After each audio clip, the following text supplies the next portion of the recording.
Arvoisa juhlaväki, tervetuloa tänne mun ja Markon kihlajaisiin. Ihanaa, että olette päässeet kaikki paikalle.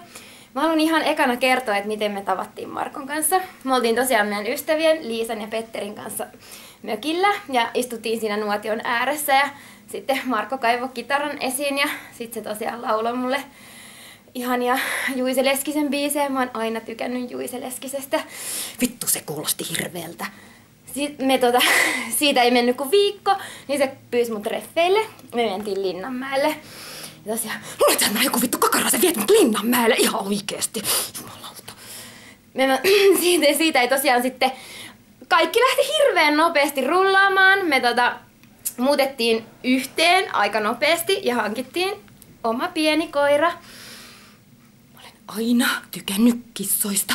Sä hankit meille koiran. Sä teit sen päätöksen taas. Ja sit kaikki tietää, mitä sit sen jälkeen tapahtui. Mä tulin raskaaksi. Ja sitten syntyi meille ihanat pienet kaksoset. Ja jotenkin vaan niinku palaset niinku loksahteli paikoilleen.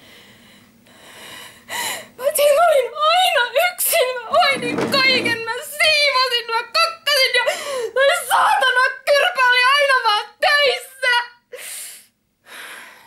Tosiaan, sit me hankittiin oma rivitalopätkä.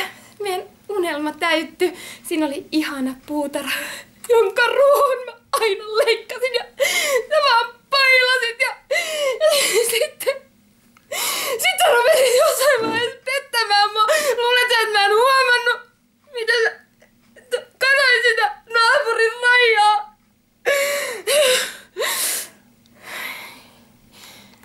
Hyvin menee. Ja nyt me ollaan päätetty mennä sit naimisiin. Sen takia meillä on nyt sit nää kihlajaiset. Mun elämä on niin hirveetä.